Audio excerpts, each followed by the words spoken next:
ஓம் come கணபதிய நமக. ஓம் come கணபதிய நமக. குலதெய்வத்தின் பேர் அருளாலும் நவ கிரகங்களின் பேர் அருளாலும் முன்னோர்களின் பேர் ஆசையாலும் உலகத்தில் உள்ள எல்லோருக்கும் எல்லா வளமும் நலமும் கிடைக்க அந்த தெய்வத்தை பிரார்த்தித்துக் கொள்கிறேன். எல்லோருக்கும் எனது ஆன்மீக வணக்கங்கள். இன்றைக்கி நான் சந்திராஷ்டமத்தை பற்றி பேசுகிறேன். சந்திராஷ்டமம் அப்படின்னால எல்லாருக்கும் ஒரு பயம் வந்துடும்.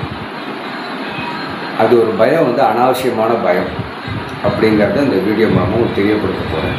அது மட்டும் இல்லை, பொதுவாக சந்திராஷ்டமங்கிறத ஒரு ராசிக்கு 8வது இடத்துல 8வது ராசியில் சந்திரன் அமைஞ்சால் அந்த ராசிக்கு சந்திராஷ்டமம் சொல்லி முன்னோர்கள் சொல்லியிருக்காங்க. அதே முன்னோர்கள் என்ன சொல்லியிருக்காங்கன்னா, தெய்வம் படைத்து இந்த முன்னோர்களால் கண்டுபிடிச்சி நமக்கு கொடுக்கப்பட்ட அந்த 9 கிரகங்களையும் காலபுருஷ தத்துவப்படி ஒரு 12 ராசியாக பிரித்து 27 நட்சத்திரத்தை 3 நட்சத்திரமாக அந்த ராசிகளை வச்சு ஒவ்வொரு ராசிக்கும் ஒரு அதிபதியை உருவாக்கி கொடுத்துருக்காங்க. அப்போது ஒரு ராசின்னு எடுத்தோம்னா அதில் 3 நட்சத்திரம் இருக்கும் கட்டாயமாக. நீங்கள் பிறந்தது 3 நட்சத்திரத்துலேயும் இல்லையே, ஒரு நட்சத்திரம் தானே. அப்படிங்கும்போது அந்த ஒரு நட்சத்திரத்துக்கு எதிராக வரும்போது அந்த 8வது இடத்துக்கு வரும்போது தானே உங்களுக்கு சந்திராஷ்டமம் வரணும். மற்ற 2 நட்சத்திரக்காரங்களோட அதிபதியே வேறு, தசாபுத்திகள் வேறு, அது எப்படி உங்களை பாதிக்காது. அதனால் நான் நட்சத்திர பிரகாரம் தான் இந்த சந்திராஷ்டமம் எப்படி பாதிக்குன்னு சொல்லி இதில் சொல்லப்போகிறேன்.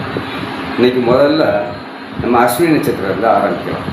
ஏன்னா காலபுருஷ தத்துவத்தில் முதல் ராசி மேசராசி, முதல் நட்சத்திரம் அஸ்வினி நட்சத்திரம். இந்த அஸ்வினி நட்சத்திரத்துக்கு 4 பாதம் உண்டு. பொதுவாக எல்லா நட்சத்திரத்துக்குமே 4 பாதம் உண்டு. ஒரு ராசியில் 3 நட்சத்திரம், ஒரு ராசிக்கு 4 பாதம். அப்போ ஒரு ராசியில் 12 பாதம் இருக்குமானா நிச்சயமாக இல்லை. நம்ம முன்னோர்கள் ஒரு ராசியில் 9 பாதத்தை தான் வச்சுருக்காங்க. ஸோ இந்த 9 பாதத்தில் நம்ம எந்த நட்சத்திரம் எந்த பாதம் அப்படிங்கிறவங்க தெரிஞ்சால் அதுக்கு உண்டான நேரம் மட்டும்தான் நமக்கு சந்திராஷ்டமமாக வரும். நான் உங்கள் எல்லாருக்கும் சொல்லிக்கிற ஒரே ஒரு கோரிக்கை என்னென்னா, உங்களுக்கு ஜாதகத்தை பற்றி விவரம் தெரிஞ்சிருந்தாலும் தெரியலனாலும் பரவாயில்ல, யாராவது ஜோசியத்தையாவது கேட்டு உங்களுடைய நட்சத்திரம் அஸ்வினிங்கிறது இப்போ நம்ம முடிவு பண்ணி அதை தான் நம்ம பேசிகிட்டு இருக்கோம். இதில் நீங்கள் எந்த பாதத்தில் பிறந்தீங்க அப்படிங்கிறத நீங்கள் தெரிஞ்சுக்கணும். அது உங்கள் ஜாதகத்தில் பார்த்தாலே தெரியும் எந்த பாதம் நீங்கள் பிறந்தது அப்படிங்கிறத தெரிஞ்சுக்கங்க. ரொம்ப முக்கியம். அதை ஒரு நோட்டில் எழுதி வச்சுக்கங்க. ஏன்னா இப்போ நான் ஆடி மாதத்துக்கு உண்டான அஸ்வினி நட்சத்திரத்துக்கு உண்டான சந்திராஷ்டம பலன்களை சொல்ல போகிறேன்.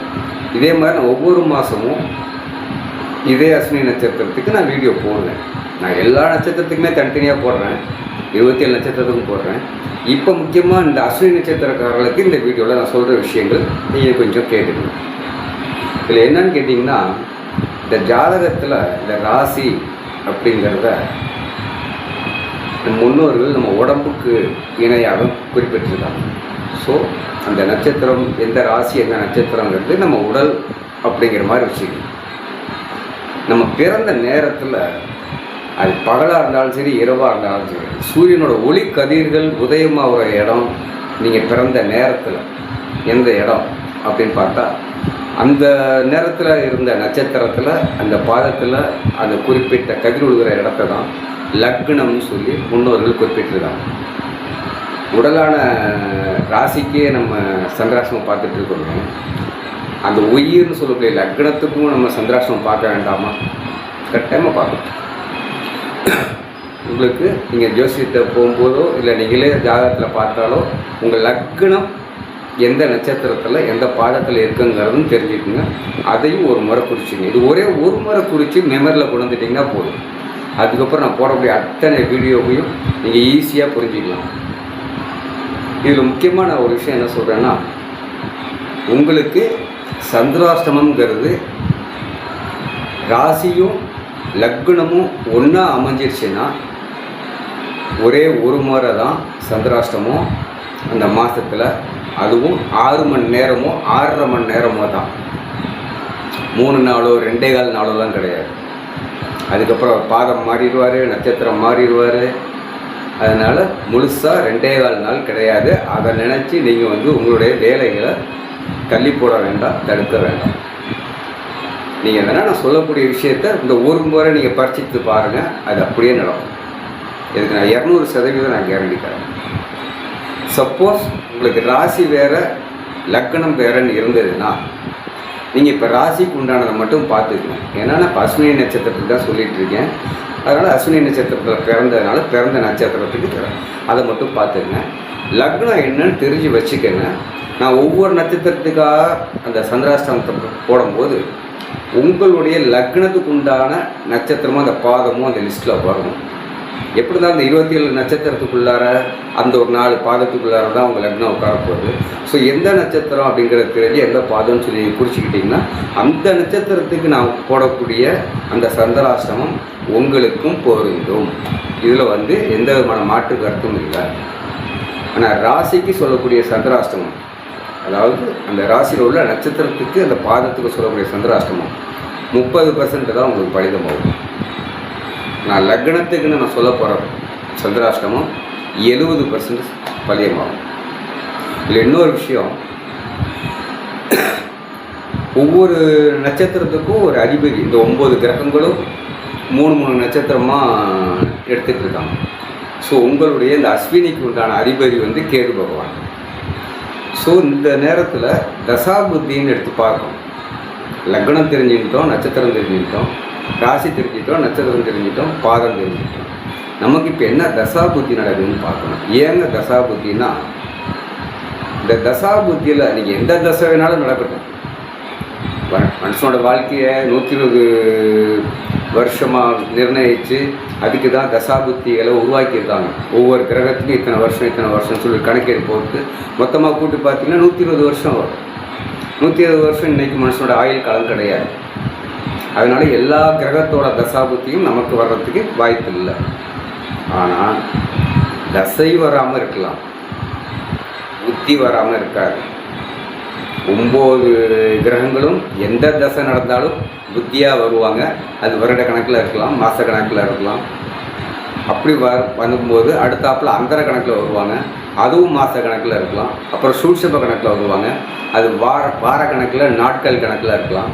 கடைசியாக பிராணன் கணக்கில் வருவாங்க. பிராணன் போது மணிக்கணக்கோ இல்லை நாள் கணக்கோ வரும். அந்த தசாநாதனுடைய வருஷம் கம்மியாக இருந்தால் பிராணன் வந்து மணிக்கணக்கில் போயிடும். வருஷம் ஜாஸ்தியாக இருந்தால் அது நாள் கணக்கில் 1 நாளோ 1.5 நாளோ 2 நாளோ இந்த மாதிரி வரதுக்கு வாய்ப்பு இருக்குது.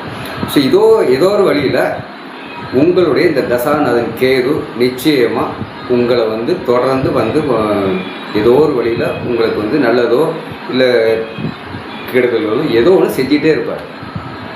இந்த சந்திராசிரமம் நடக்கிற அன்னைக்கு உங்களுடைய அந்த தசாநாதனில் பிராணநாதன் இதே கேதுவாக இருந்தார்னா நிச்சயமாக அன்னைக்கு வந்து நான் சொல்லக்கூடிய விஷயங்கள் 90% படிக்கும். முன்னாடி 30 சொன்ன ராசிக்கு, லக்னத்துக்கு 70 சொன்னேன். பிராணநாதன் அந்த கேது வந்துட்டாருன்னா இந்த அஸ்வினி நட்சத்திரத்துக்கு அந்த சந்திராஷ்டமன்னு சொல்லக்கூடிய அந்த 6.5 மணி நேரத்தில் 90% பலிதமாகும். இதில் மாற்றமே இல்லை. சூட்சமமாக இருந்தால் 75% ஆகும், அந்தரமாக இருந்தால் அதே 70% தான். இந்த மாதிரி ஒரு கணக்கு இருக்குது. சரி, இப்போ இதெல்லாம் வந்து நம்ம ஓரளவுக்கு எப்படி தெரிஞ்சுக்கணுங்கிறது சொல்லிட்டோம். இப்போ நான் உங்கள்கிட்ட வந்து ஒரு அந்த பாத கணக்கில் உங்களுக்கு எப்போ எப்படி வரப்போகுதுன்னு சொல்லி லிஸ்ட்டு சொல்ல போகிறேன். ஒரே ஒரு நிமிஷம்.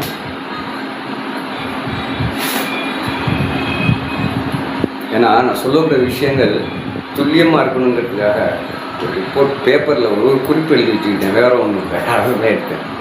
இப்போ பாருங்கள், அஸ்வினி நட்சத்திரம் இந்த மாதம் தமிழ் மாதத்தில் ஆடி மாதம் 7ஆம் தேதி. இதே இங்கிலீஷ் தேதி பார்த்திங்கன்னா ஜூலை 23ஆம் தேதி. இந்த ஜூலை 23ஆம் தேதிங்கிறதுல அந்த அஸ்வினி 1ஆம் பாதத்துக்கு சந்திராஷ்டமம். எப்போனா அப்போ தான் வந்து அந்த சந்திரன் உள்ளர வராரு. எப்போ? சாயங்காலம் 7:45 மணிக்கு வராரு. வந்துட்டு நைட்டு வந்து 2:23 வரை இருக்கார். ஸோ அந்த இரவு 23ஆம் தேதி 7:45 2:23 வரையும் தான் உங்களுக்கு சந்திராஷ்டமம். மற்ற நேரமெல்லாம் உங்களுக்கு சந்திராஷ்டமத்தோட அமைப்பு எதுவுமே உங்களுக்கு வேலை செய்யாது. அந்த 7:45 கூட நைட்டு நீங்கள் தூங்குறது ஒரு 10 மணிக்கு படுத்துங்கிற பழக்கம் உள்ளவங்களாக இருக்கீங்கன்னு வச்சுக்கோங்க. அப்போ அந்த 7:45 10 மணினா ஒரு 2.25 மணி நேரம் தான். அதுக்கப்புறம் பூரா தூக்கத்தில் சந்திராஷ்டமம் ஒன்றும் செய்ய போகிறதில்ல. செய்யும், ஒரே ஒரு விஷயம் செய்யும். சந்திராஷ்டமம் கெடுபலன் தர்ற மாதிரி அமைப்பாக இருந்தால் நிச்சயமாக கனவுல தேவையில்லாத கனவு, தேவையில்லாத யோசனைகள், நினைவுகள் அந்த படுத்திருக்கும்போது தூக்கத்தில் அந்த மாதிரி வரும். அது நீங்கள் காம்ப எந்திரிச்ச உடனே சந்திராஷ்டமத்தில் வந்து நினைப்பு அப்படின்னு சொல்லி அதை நீங்கள் மறந்துடலாம். அது உங்களை எந்த விதத்திலையும் பாதிக்காது. சரி, அடுத்தது இந்த அஸ்வினியோட 2ஆம் பாதம் வெள்ளிக்கிழமை அன்னைக்கு ஆடி 8 ஜூலை 24 முதல் நாள் நைட்டு 2:23 1ஆம் பாதத்துக்கு முடியுதுன்னா அதே 2:23 இந்த 2ஆம் பாதத்துக்கு ஆரம்பித்து காலையில் 9 மணி 1 நிமிஷம் வரை இருக்குது. ஸோ நீங்கள் கிளம்புற 6 மணிக்கு எந்திரிக்கிறவங்களா இருந்தால் அந்த 6 மணிலேருந்து 9 மணி வரை இருக்கக்கூடிய அந்த ஒரு 3 மணி நேரம் தான் உங்களுக்கு சந்திராஷ்டமம். 3ஆம் பாதங்கிறது அதே வெள்ளிக்கிழமை ஆடி 8 ஜூலை 24ஆம் தேதி அந்த காலம்பரை 9:01 மத்தியானம் 3:40 வரையும். இது ஓரளவுக்கு நமக்கு வேலைக்கு போகிற நேரமோ இல்லை ஸ்கூலுக்கு போகிற நேரமோ இல்லை ஏதாவது தொழிலுக்கு போகிற நேரமோ இந்த மாதிரி நம்ம வேலை செய்யக்கூடிய ஆக்டிவாக இருக்கக்கூடிய நேரம். அதனால் இந்த நேரங்கள் நிச்சயமாக இந்த ஒரு 6 மணி 30 நிமிஷத்தை கொஞ்சம் கவனமாக பார்க்கணும். சந்திராஷ்டமம் கெடுதல் பண்ணுறதா இருந்தால் 4ஆம் பாதம் அதே ஆடி 8ஆம் தேதி ஜூலை 24 மத்தியானம் 3:40 இரவு 10:18 வரை. இதுவும் கிட்டத்தட்ட அரை நேரம் ஆஃபீஸ் டைம் மாதிரியும், அதுக்கப்புறம் வீட்டுக்கு வந்ததுக்கப்புறம் மற்றவங்கள்ட்ட பேசுறது கொடுறது அந்த மாதிரி அமைப்பாக இருக்குது. இதுவும் கூட ஓரளவுக்கு அந்த ஒரு 6 மணி நேரம் நம்மளை தாக்கத்தை உருவாக்குறதுக்கு வாய்ப்பு இருக்குது. இது இன்னொரு முக்கியமான விஷயம் என்னென்னு கேட்டிங்கன்னா, எல்லா சந்திராஷ்டமம்னு கெடுதல் மட்டுமே பண்ணுங்கிறது இல்லைங்க. இந்த சந்திரனை குருவோ சுக்கிரனோ பார்த்தா, இல்லை இந்த சந்திரன் வளர்பிற சந்திரனாக இருந்தால் நிச்சயமாக அந்த சந்திராஷ்டமம் உங்களுக்கு நல்லதாக தான் செய்யும். நீங்கள் கூட பார்த்துக்கலாம், சந்திராஷ்டமம்னு சொன்னாங்க ஆனால் எனக்கு நல்லது தான் நடந்திருக்கு, அங்கே போனேன் கேட்ட இடத்துல பணம் கிடச்சிருச்சு, இந்த யோசனை மாட்டி அந்த யோசனை பண்ணினேன் அது சக்ஸஸ் ஆகிடுச்சு இப்படின்னு சில பேருக்கு தோணியிருக்கும் சில நேரங்களில். அதெல்லாம் நல்ல சந்திராஷ்டமம். இப்போ பாருங்கள், இப்போ வரக்கூடிய சந்திராஷ்டமம் குரு கடகத்திலேருந்து விருச்சிகத்தை தன்னோட 5ஆம் பார்வையாக பார்க்குறாரு, உச்ச குரு. அதனால நிச்சயமாக இந்த சந்திராஷ்டமம் இந்த அஸ்வினிக்கு எந்த பாதிப்பும் ஏற்படுத்தாது. அது இல்லாமல் இந்த அஸ்வினிக்கு உண்டான நான் சொன்னேன் இல்லையா அந்த அதிபதி கேது பகவான், அவர் உச்ச குருவுக்கு 2வது வீட்டில் இருக்கார். கேது ரிவர்ஸில் போகிறவர், கேதுக்கு 2வது வீட்டில் உச்ச குரு இருக்கார். அப்படிங்கும்போது அது வாக்குஸ்தானம், தனஸ்தானம் இந்த மாதிரி அமைப்புகள்லாம் வேலை செய்யக்கூடிய வீடுகள் இந்த அமைப்பு.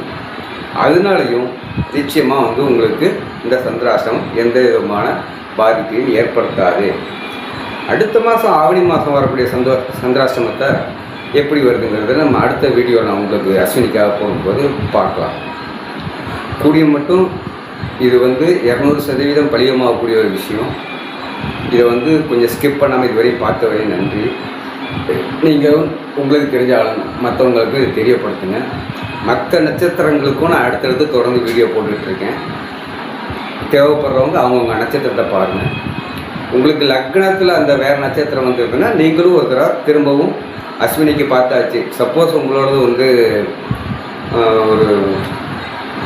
வேறு ஏதோ ஒரு ராசி வச்சுக்கோமே, ஒரு சிம்ம ராசி அப்படி வச்சுக்கலாம். சிம்ம ராசியில் பூர நட்சத்திரம்னா அந்த பூர நட்சத்திரத்துக்குன்னு ஒரு வீடியோ போடுவேன்ல, அது லக்னங்கிற அமைப்பு மூலமாக உங்களை நிச்சயமாக இந்த சந்திராசனங்கிறது உங்கள்கிட்ட ஒரு சின்ன மாற்றத்தை உருவாக்கும். அது மாற்றமே இல்லை. ஸோ லக்னம் எதுன்னு தெரிஞ்சுக்கங்க. லக்னம் சிம்ம ராசியில் வர பூரம்னு வச்சுக்கோங்க. ஒரு எடுத்துக்காட்டுக்கு பூரத்துக்குன்னு நான் ஒரு வீடியோ போடும்போது அந்த வீடியோவையும் தயவு செஞ்சு நீங்கள் பாருங்கள். அதுலேயும் உங்களுடைய பாத கணக்கை பார்த்துக்கிட்டிங்கன்னா எந்த நேரத்துலேருந்து எந்த நேரம் வரையும் அப்படிங்கிறத நிச்சயமாக நீங்கள் தெரிஞ்சுக்கலாம். இதுவரையும் இதை தொடர்ந்து பார்த்ததுக்கு நன்றி. யூடியூப்பில் இதே மாதிரி வீடியோக்கள் போட்டிருக்கேன். உங்களுக்கு இன்னும் விவரங்கள் ஏதாவது தெரியணும்னா கேஎம் ஜாதக நிலையம் ஜோதிடர் மலையப்பன் சொல்லி யூடியூப்பில் போய் தேர்ந்தீங்கன்னா என்னோடய லிங்க் வரும். நிறையா வீடியோக்கள் எல்லாமே ஜாதகத்தை பற்றி ஜோதிடத்தை பற்றி தான், வேறு எந்த விதமான அமைப்பும் கிடையாது. நான் என்னோடய வீடியோவில் உங்களுக்கு வேணுங்கிற தகவல்களை இந்த தலைப்பில் நீங்கள் தேர்ந்தீங்கன்னா நிச்சயமாக உங்களுக்கு கிடைக்கும். நன்றி, வணக்கம். மீண்டும் என்னோடய ஆன்மீக வணக்கத்தை தெரிவித்துக் கொள்கிறேன்.